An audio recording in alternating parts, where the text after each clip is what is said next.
Okay, quick guide sa paggamit ng machine, no? Merong mga slight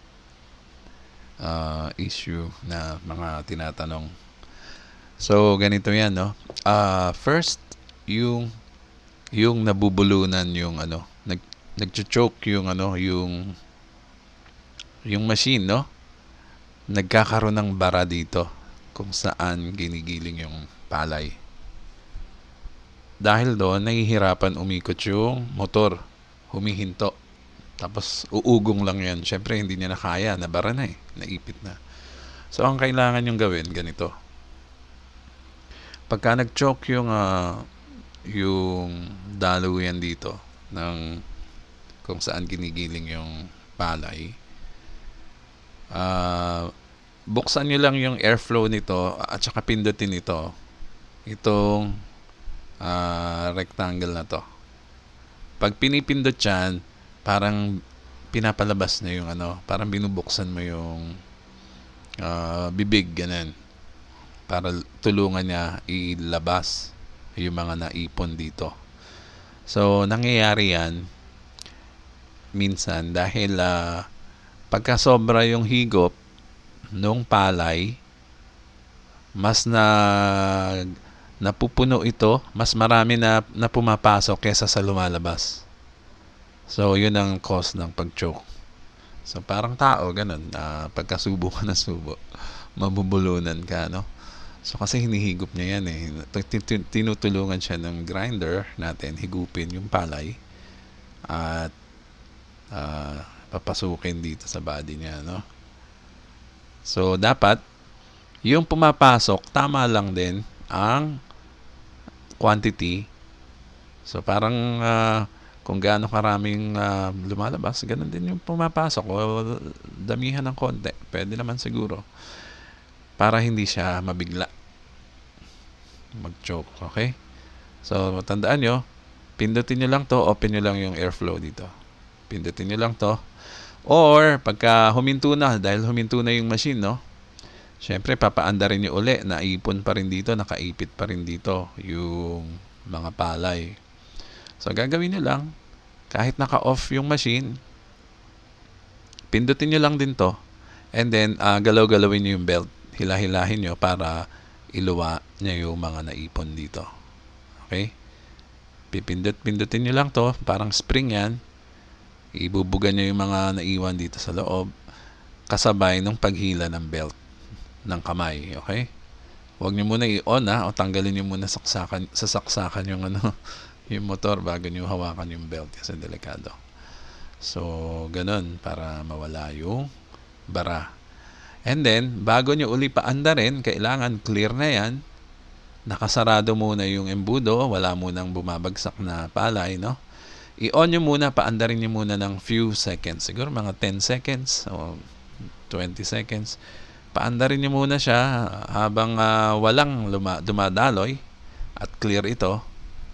And then, tsaka nyo ngayon, unti-unti buksan yung opening ng embudo. Huwag nyo bibiglain, unti-unti lang. And then, pagka tamang-tama lang yung opening, isikipan nyo na kagad. Okay?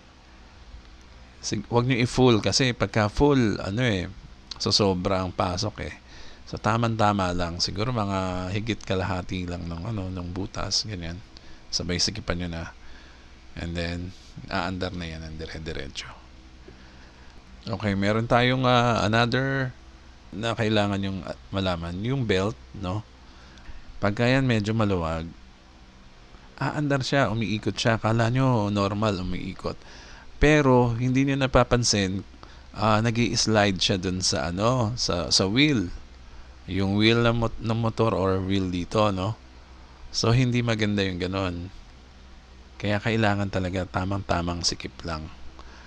Kasi pag yan nagkaroon ng friction, dumudula siya sa wheel, mangangamoy goma. Masusunog yung belt mo. Anyway, mura lang naman yung belt niya. Nabibili dyan sa mga auto shop, ganyan. Kunin mo lang yung size, dalhin mo dun sa auto shop, palitan mo na lang. Pero, importante talaga, yung belt ay tamang-tama ang sikip. Huwag naman masyadong masikip dahil bumibigat ang ikot, no? mabibigatan yung motor. Yung sakto lang. Yung mapapansin mo na walang dumudulas, ganyan. Pag may naaamoy ka na goma, ayun na yun, yung belt na yun. Kasi maluwag. Ayan. So, another issue sa ganito, ito ay common issues, hindi lang sa aming machine, sa other machines din, no? Hindi lang dito. I mean, sa lahat ng mga mini rice mill machine models. Ang another na encounter nila, okay, hindi naman problem, yung konting adjustment lang. Bali, sasabihin ng iba, ay bakit nadudurog yung aming bigas? Minsan depende talaga yan sa ganda ng pagkatuyo ng palay, sa ganda ng palay, no? Pag maganda yung palay mo, talagang konti na lang yung durog niyan. Hindi mo na mapapansin yung mga durog. Puro buo na yan. Pero pagka ang palay mo ay luma, na malutong na, yung old stock na palay, talagang madudurog. Kasi na-test na rin namin yung nagiling kami ng 3 years na palay naka-stock. Talagang nadudurog siya. Pero nababalatan ng maayos. Walang sumasamang ipa. So, okay pa rin. Pwede pa rin kainin kahit durog. Anyway, yun ang cost niyan. Depende rin sa ganda ng palay mo or yung adjustment nito. Kailangan timplahin mo rin yung pressure nito. May screw yan. Pag nakita mong puro buo na, i-lock mo na yung adjuster na to para hindi na siya mabago. May lock yan dyan. So, ito yung knob na to. So, play around, bali makukuha mo yung magandang labas na palay ng bigas. Minsan, maputing-maputi yung bigas. Ang ganda, maputi, no? Pero nadudurog na. Ibig sabihin, kinikis-kis niya ng mas madiin. So, kung tama lang yung pressure niya, hindi siya ganun kaputi, pero puro buo ang lalabas. So, maganda rin yung ganyan, yung pinipihit, kasi at least na lalaruan mo. Hindi kagaya nung nag-click na gano'n, na syempre hindi mo exactly alam kung eksakto yung isang click. Ito kasi pinipihit, ini-screw. So, okay pa rin yung ganyan. Yung ma-eksakto mo yung timpla mo ng pressure sa pagkiskis. Okay, meron tayong isang customer na gusto niyang ma-access yung screen ng grinder. Yung screen ng grinder, ginawa niya, inopen niya dito sa ilalim. Inangat niya yung buong body, which is wrong. Ang grinder, ang access niyan ay nandito, natatakpan lang nitong red na to, yung shield na to. So, tatanggalin mo lang yung shield na yan. Merong 4 na screw o bolts, tornilyo. Tanggalin mo lang yan. Meron ka ng access sa blade tsaka yung screen ng grinder dyan. So, hindi na kailangan buksan itong buong body, no? So, yun lang. And then, yung iba namang problema sa sa mga bato, no? Yung mga bato talaga, yan ang kalaban natin dito. Kasi, pag malalaki ang bato na pumapasok dyan, kayang bungiin ng rice mill screen mo. Okay? Ang technique dyan na magandang gawin ay ganito. Bali, meron kaming isang merong customer ng screen. Bumibili sa amin ng screen. By the way, yung screen namin bagong dating, napakatibay. Pagka yun ang gamit mo, matagal ka uli bibili.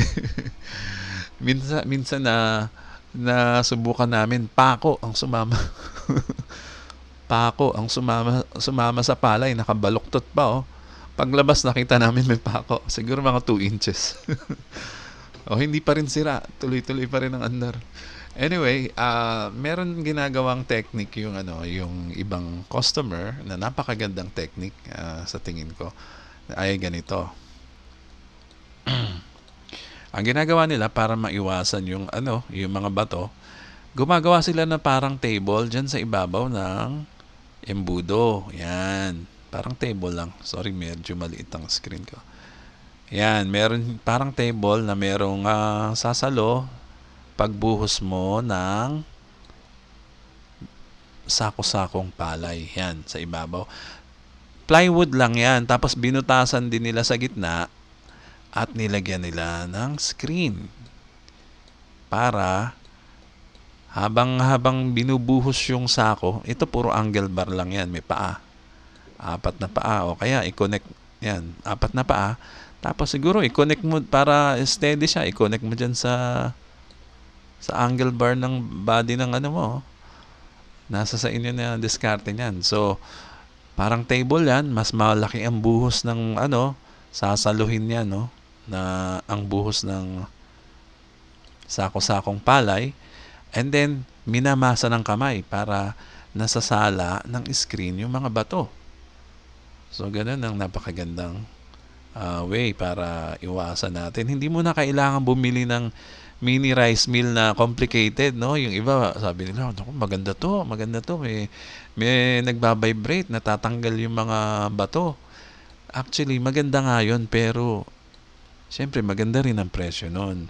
And by the way, mas efficient pa to kaysa doon dahil ito, nakikita mo talaga.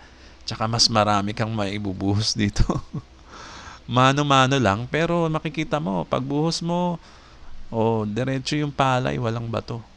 Sasalain niya ng screen. Yan na ginawa mo, di ba?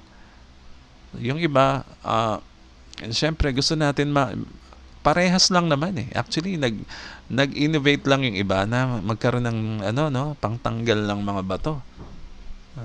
Very innovative, pero pwede mo bakit parehas lang naman yung yung model?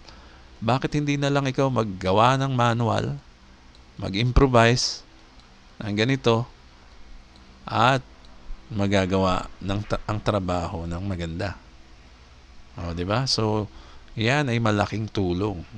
Talagang yung customer namin na may ganito, ang tagal bumili ng screen.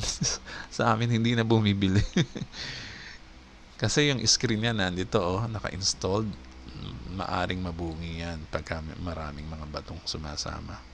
So, ganyan lang.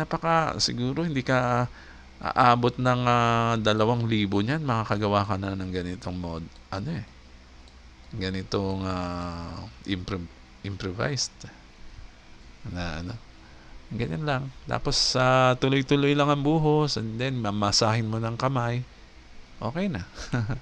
So yan lang naman yung mga slight issue na tinatanong sa amin. Sana ay makatulong sa inyo. Okay, maraming salamat po.